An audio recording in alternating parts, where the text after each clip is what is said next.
اکابرین امت کی لوگوں کے دلوں میں نفرت بھرنے کے لیے اور ان کی محبت عوام الناس کے دلوں سے نکالنے کے لیے، بالخصوص صوفیہ کرام علیہم الرضوان کی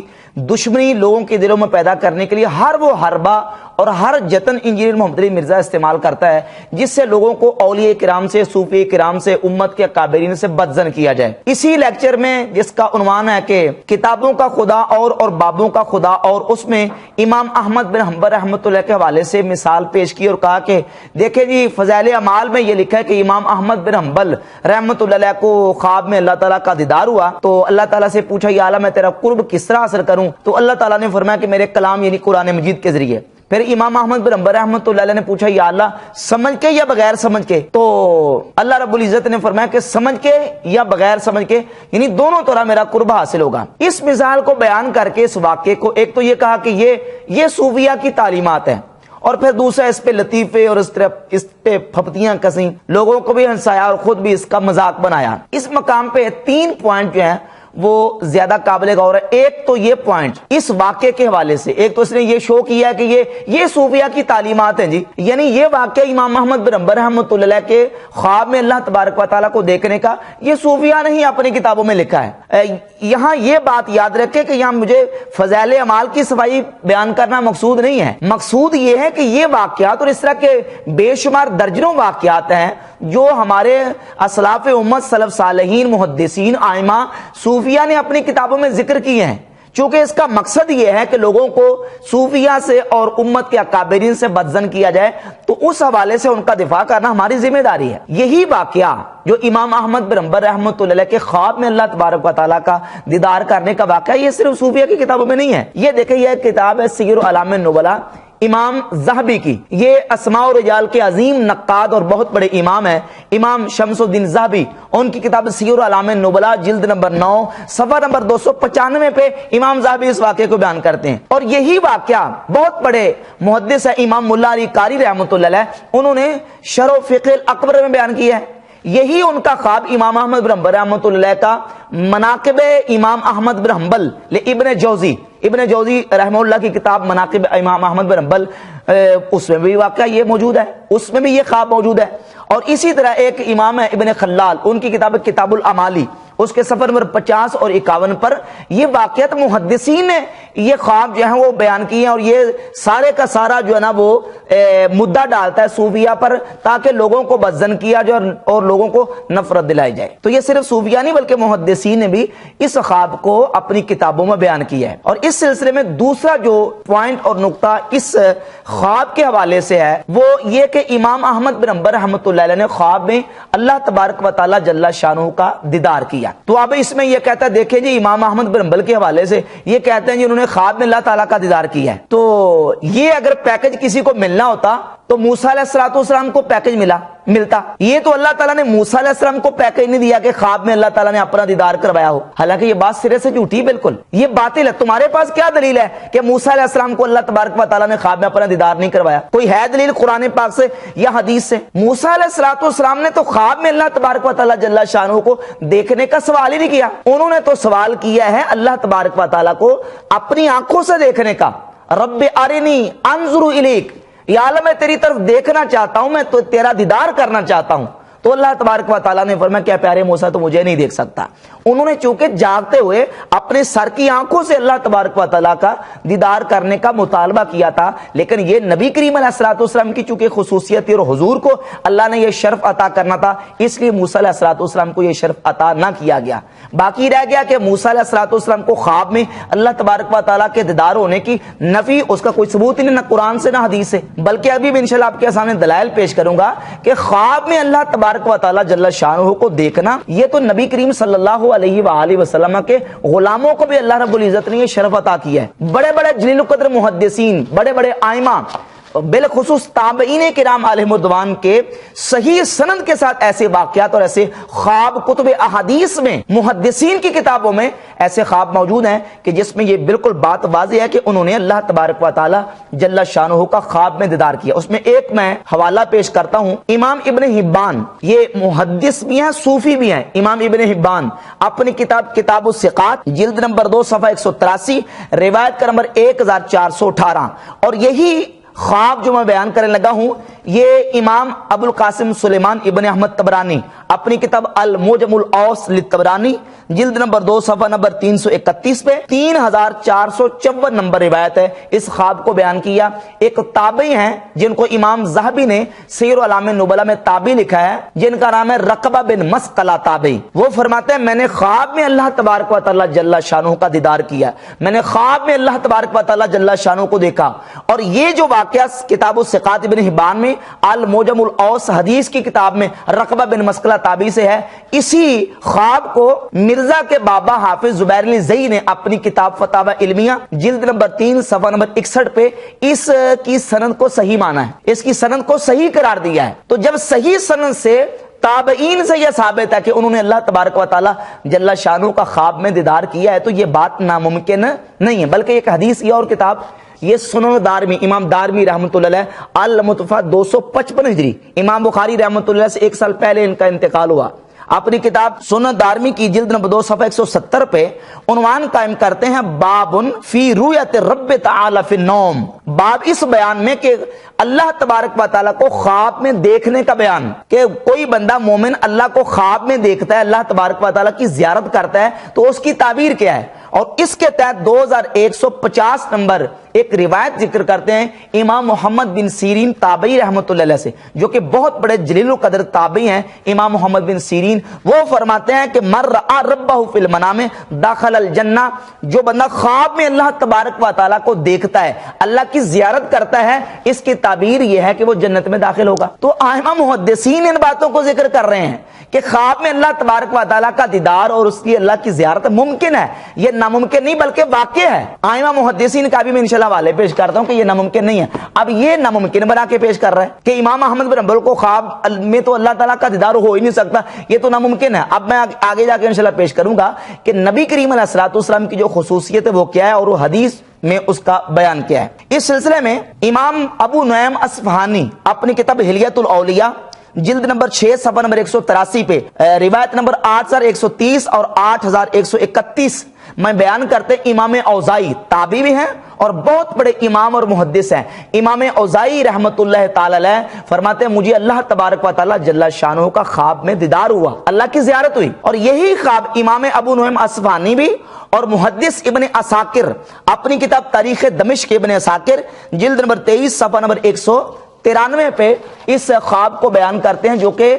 امام ابن عساکر محدث بھی ہیں اور جن کو خواب میں اللہ تبارک و تعالیٰ کا دیدار ہو رہا ہے امام اوزائی رحمۃ اللہ بہت بڑے جلیل القدر تابعی اور امام اور محدث ہیں۔ اس کے علاوہ امام سریج بن یونس امام بخاری کے استاد، امام مسلم کے استاد، امام احمد بن حنبل رحمۃ اللہ تعالی علیہ کے استاد امام سریج بن یونس کے حوالے سے امام ابن حجر اسقلانی نے اپنی کتاب تہذیب و تہذیب جلد نمبر 2 صفحہ نمبر 656 پہ لکھا ہے امام سریج بن یونس کہتے ہیں میں نے خواب میں اللہ تبارک و تعالیٰ کو دیکھا۔ یہ صوفی نہیں، یہ محدثین ہیں، اگرچہ یہ بات الگ ہے کہ بہت سارے محدثین صوفیہ بھی ہیں، لیکن یہ وہ ہیں جو بال اتفاق محدثین ہیں جن کے محدث ہونے پر امام بخاری مسلم کے استاد ہیں سریج بن یونس۔ وہ کہتے ہیں میں نے خواب میں اللہ تبارک و تعالیٰ کو دیکھا، اور یہ جو کتاب جس کا حوالہ پیش کر رہا ہوں یہ صوفیہ کی تصوف کی کتاب نہیں ہے، یہ اسماء و رجال کی کتاب ہے تہذیب و تہذیب۔ اس کے علاوہ ابو حسان الزیادی بہت بڑے محدث ہیں، سیر اعلام النبلاء جلد نمبر 9 صفحہ نمبر 353 پہ موجود ہے کہ کہتے ہیں میں نے خواب میں اللہ تبارک و تعالیٰ کو دیکھا۔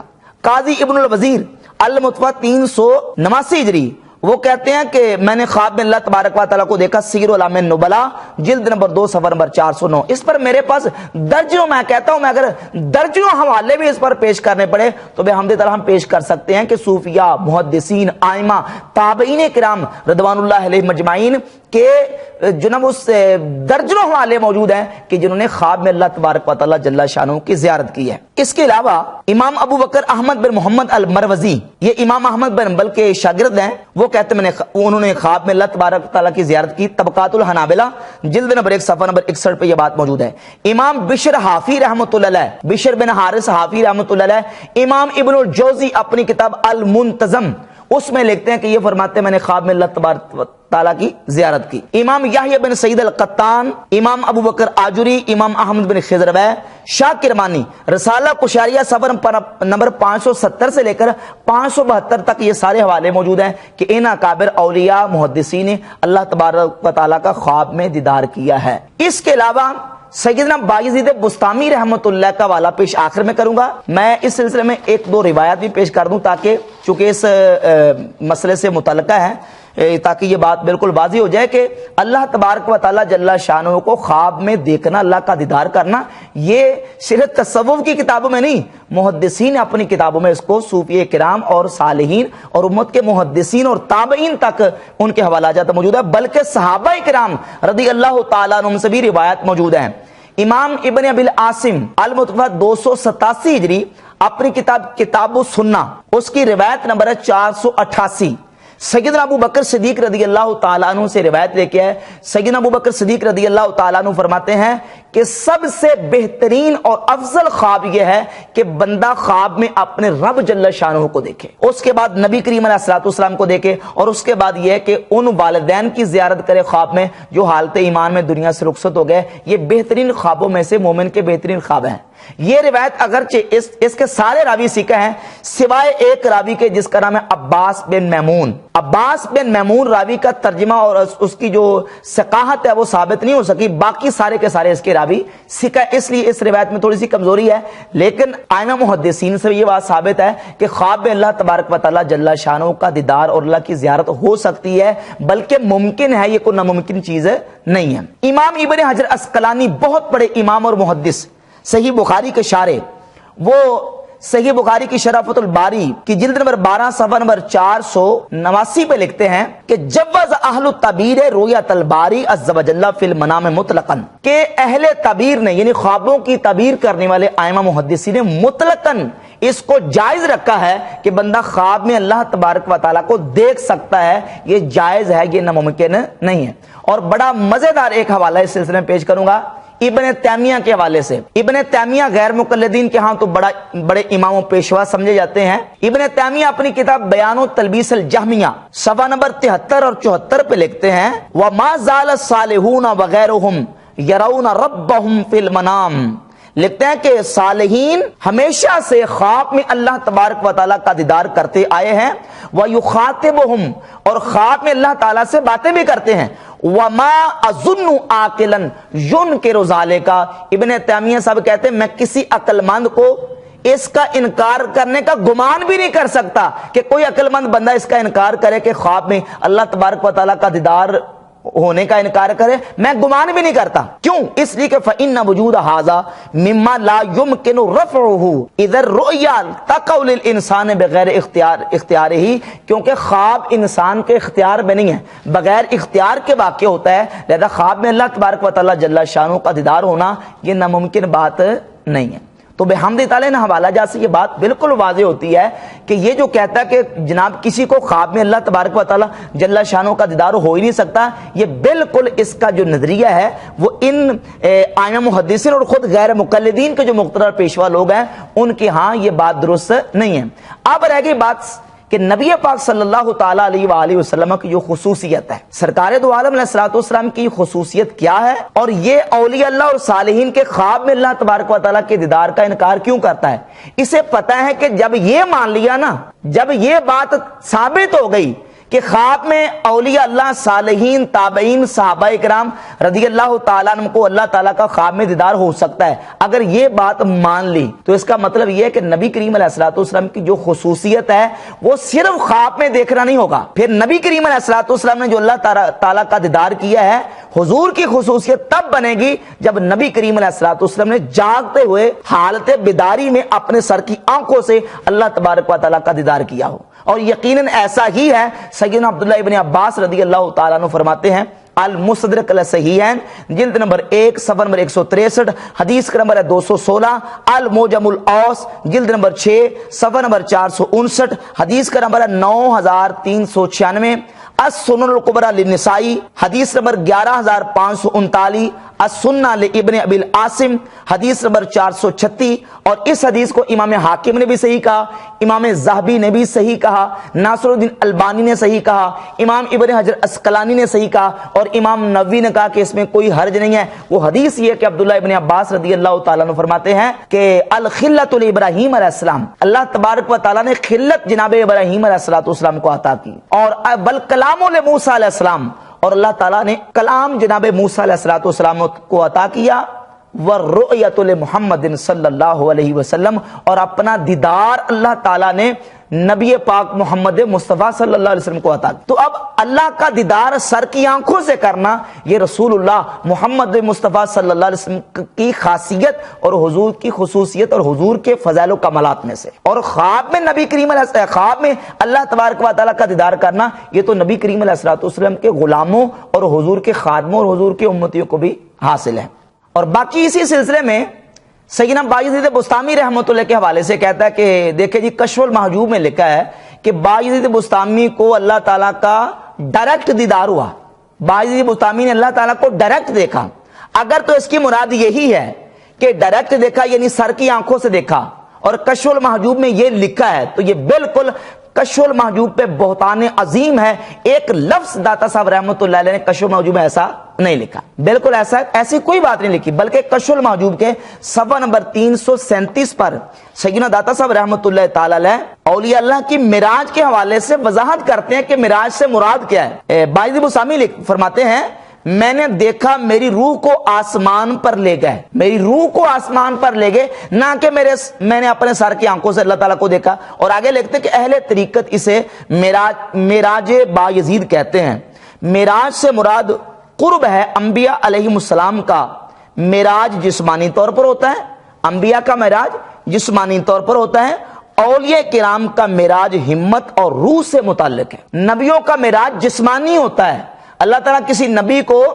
اگر بلند کرتا ہے 7ویں 4تھے 5ویں جس آسمان پہ لے جاتا ہے، جسمانی طور پر ان کا معراج ہوتا ہے، اور اللہ کے ولیوں کو جو معراج ہوتا ہے وہ خواب میں اور روحانی طور پہ ہوتا ہے۔ اور یہ کیا کہہ رہا ہے کہ علی جوہری صاحب نے کشف المحجوب میں لکھا کہ بایزید بسطامی کو ڈائریکٹ معراج ہوا ہے، حالانکہ یہ بات ایسی نہیں لکھی، بلکہ میں اس میں ایک عقیدے کی بات واضح کر دوں۔ ہمارے عقائد کی کتابوں میں، ہماری فقہ کی کتابوں میں یہ بات لکھی ہوئی ہے کہ جو بندہ یہ دعویٰ کرے کہ اس نے اپنے سر کی آنکھوں سے اللہ تعالیٰ کو دنیا میں دیکھا ہے، تو ہمارے علماء اتنا سخت فتویٰ دیتے ہیں کہ اس کی تکفیر تک کرتے ہیں۔ ایک حوالہ میں پیش کر دیتا ہوں، یہ بات فتاوی رضویہ میں بھی موجود ہے،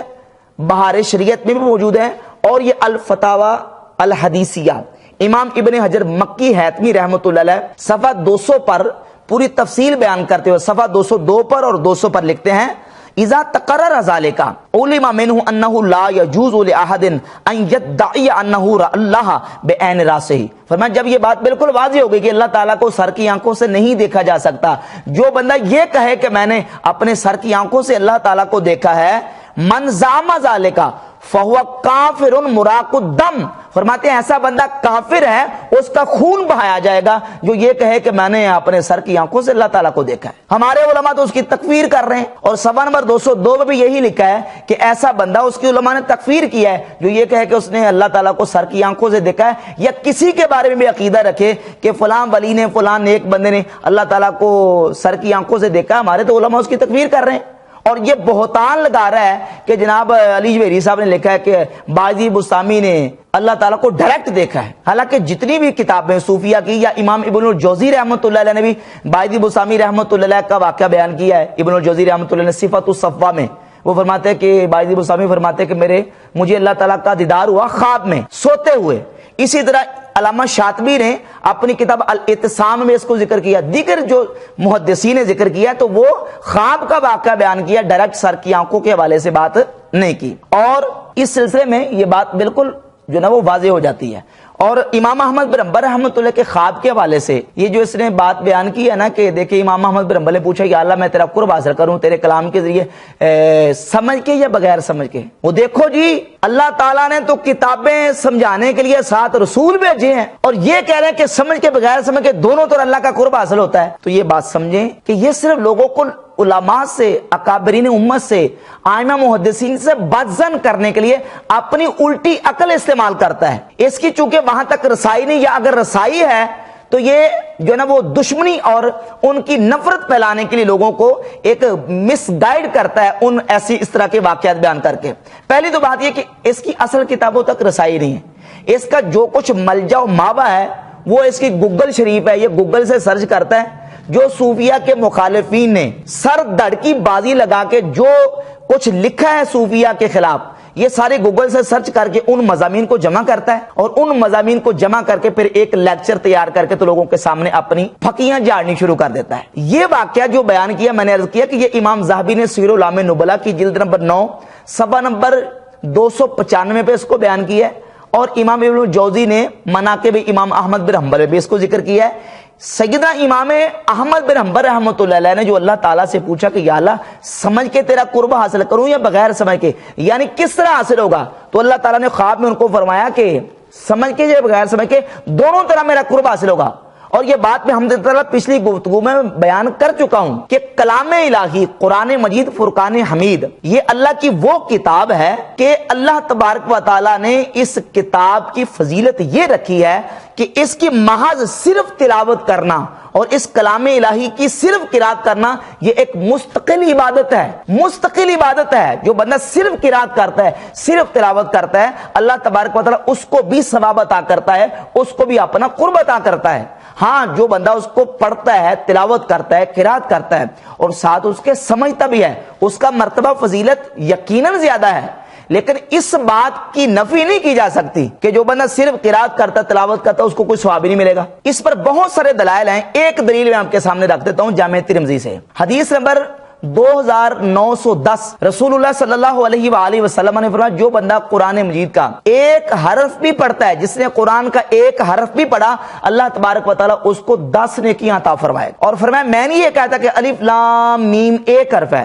بلکہ فرمایا الف ایک حرف ہے، لام ایک حرف ہے اور میم ایک حرف، یعنی الگ الگ حرف ہیں۔ تو اب کسی بندے نے الف لام میم پڑھا تو اس کو کتنی نیکی ملے گی؟ 30 نیکی ملیں گی۔ اب یہ دیکھیں کہ الف لام میم پڑھ کے جب اس نے یہ تلاوت کر لیا، پڑھ لیا،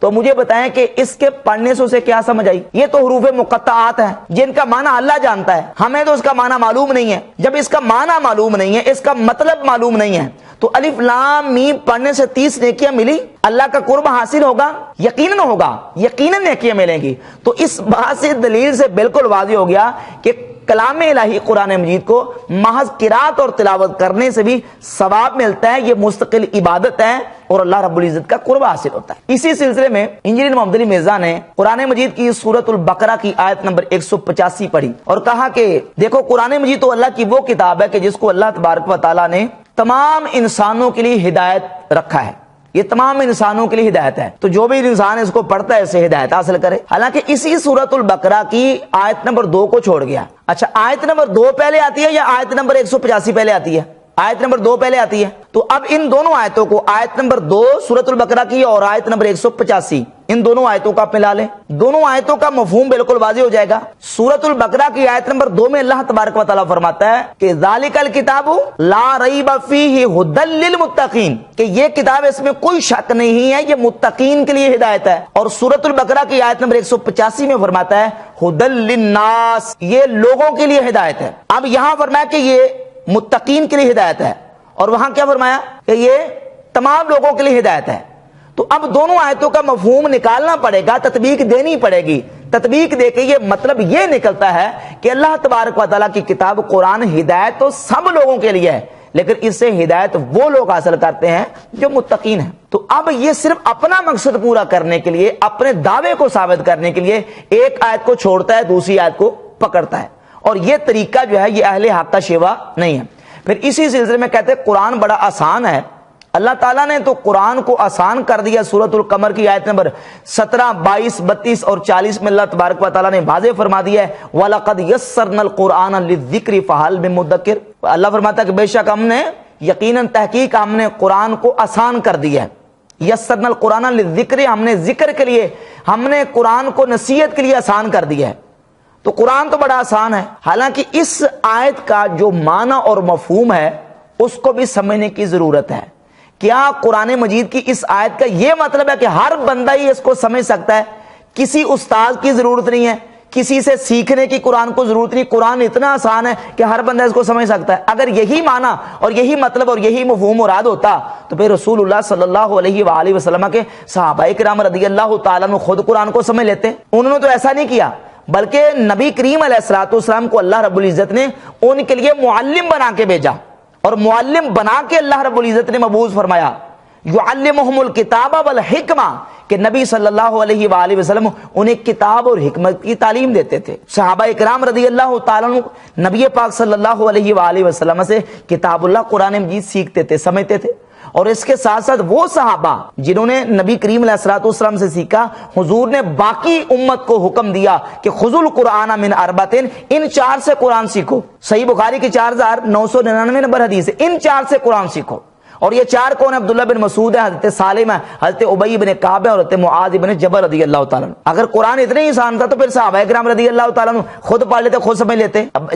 جبکہ ایسا نہیں ہوا، بلکہ صحابہ کرام رضی اللہ تعالیٰ عنہ نے نبی پاک صلی اللہ علیہ وآلہ وسلم سے سیکھا۔ بلکہ موطا امام مالک کے صفحہ 190 پہ امام مالک رحمۃ اللہ علیہ نے یہ روایت نقل کیا، فرماتے ہیں کہ حضرت عبداللہ ابن عمر رضی اللہ تعالیٰ جلیل القدر صحابی، انہوں نے 8 سال میں قرآن مجید کی ایک سورت جو 2.5 پاروں پہ مشتمل ہے، سورۃ البقرہ، وہ 8 سال میں سیکھی ہے۔ اتنا ہی آسان ہے قرآن مجید، تو صحیح نا، حضرت عبداللہ بن عمر نے 8 سال کیوں لگا دیے سورۃ البقرہ سیکھنے میں؟ اور پھر اس آیت کا جو معنی اور مفہوم ہے وہ ذرا ملاحظہ فرما لیں۔ صحیح بخاری میں امام بخاری رحمۃ اللہ علیہ صحیح بخاری میں 4869 نمبر روایت کے تحت اس آیت کی تشریح اور تفسیر کرتے ہوئے لکھتے ہیں کہ وَلَقَدْ يَسَّرْنَا الْقُرْآنَ لِلذِّكْرِ، اس کا معنی کیا ہے؟ وَلَقَدْ يَسَّرْنَا الْقُرْآنَ لِلذِّكْرِ اے حَوَّلْنَا قِرَاءَتَهُ، یعنی ہم نے اس کا پڑھنا لوگوں کے لیے آسان کر دیا ہے، اس کی قرات لوگوں کے لیے آسان کر دی ہے۔ یہ دیکھیں، یہ تفسیر ابن کثیر ہے۔ حافظ ابن کثیر اسی آیت کی تفسیر بیان کرتے ہوئے لکھتے ہیں کہ اس کا معنی کیا ہے؟ یسرنا تلاوتہ علی الالسن، کہ ہم نے لوگوں کی زبانوں پر اس کی تلاوت آسان کر دی ہے۔ اور آگے عبداللہ ابن عباس رضی اللہ تعالیٰ عنہ سے نقل کرتے ہیں کہ لولا ان اللہ یسرہ علی لسان الآدمیین،